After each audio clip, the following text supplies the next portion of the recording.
Hey folks, it's Eric from Belgrade Beat, and I'm back in Belgrade. I just got off the Air Serbia direct flight from New York City and took a taxi from the airport to get to my apartment. I was in Mexico for 2 months, and I'm happy to be back here.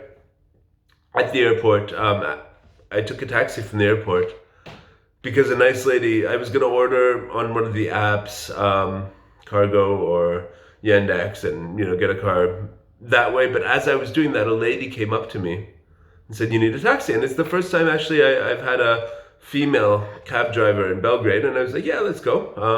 We negotiated the price, 2,000.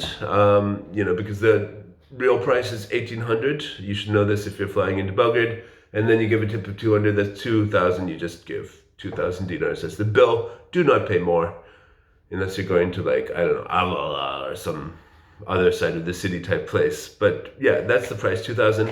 And yeah, after a couple minutes of talking to me, people usually realize that I'm a foreigner because, the accent and stuff. And so she's like, "Da ste vi, gospodine, neki stranac?" And I was like, yes. Are you a foreigner? Yes, I am. And then they're always like, "Ali, naučio si ovaj jezik baš lepo," or something like that. And it's like, well, yeah. How long have you lived here? Oh, 8-ish years or whatever. Since 2008, off and on. Whatever I just say, or sometimes I just say like, previše. Bio sam ovde previše. I was here too much. But it's always good to come back. Anyways, really nice cab driver. She was from Bosnia, moved here during the wartime, worked a bunch of different jobs in that sort of, those sorts of, things, like working in the kiosk, but she said in the winter it's too cold, hot, cold. In the kiosk, you have a little heater and you open the thing and it's cold. And yeah, just a really warm experience. And to be able to just jump in the country. And it's such a hassle-free arrival in Belgrade Airport every time. Passport control rarely takes more than 2-3 minutes to clear. They looked at my corona test, which by the way was negative, that I got in Mexico before I left. And they just glanced at, "Okay, you're good." And you wait for your bags and then you're, getting the taxis. And basically, if you want a nice female cab driver, write me an email at eric@eric.rs and I'll give you her phone number. I don't think she speaks English, or else she would have tried with me. And she asked me one interesting question, which was, did I ever have an unpleasant situation in a taxi in Belgrade? And so I told her one story where I was coming back from a long haul. I had 3 guitars with me from my band tour.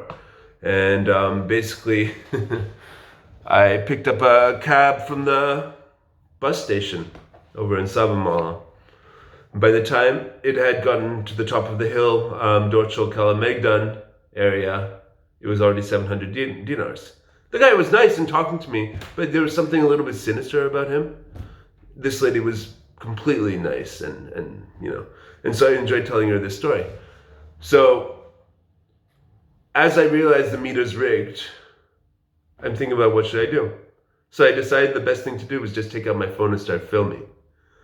At which point he saw that and immediately pulled over the car and said, "Što ti snimaš? Why are you recording?" And I was like,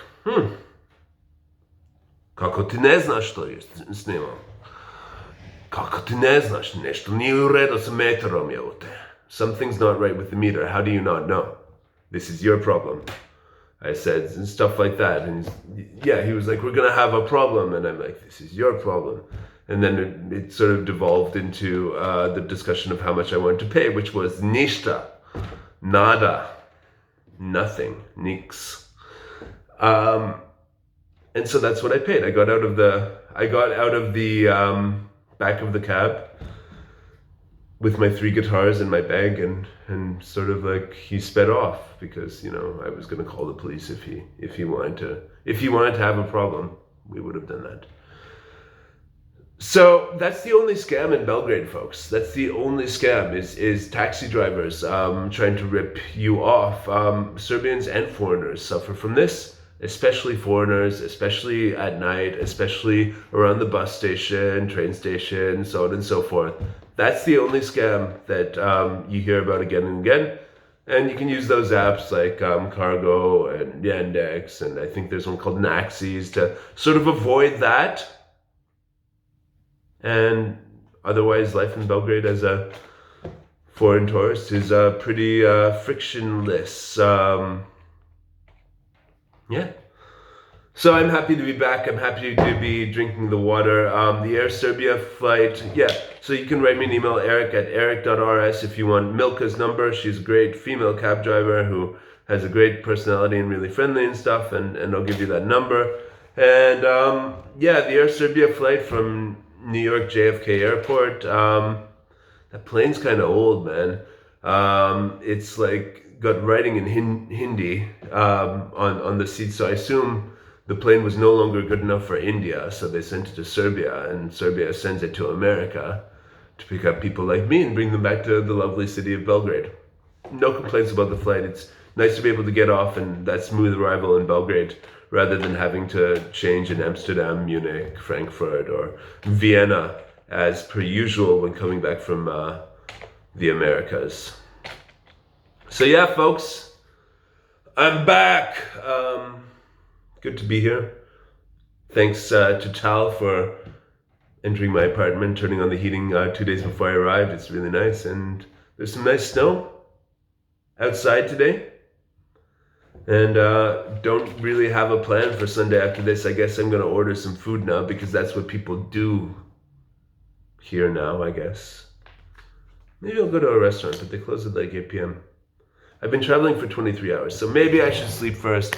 Let's see. But super happy to be back in Belgrade. Super happy to have met Milka, the lady cab driver at the airport, got her business card. And yeah. Life is good in Serbia, folks. Just watch out for those taxi scams. That's all I got to say.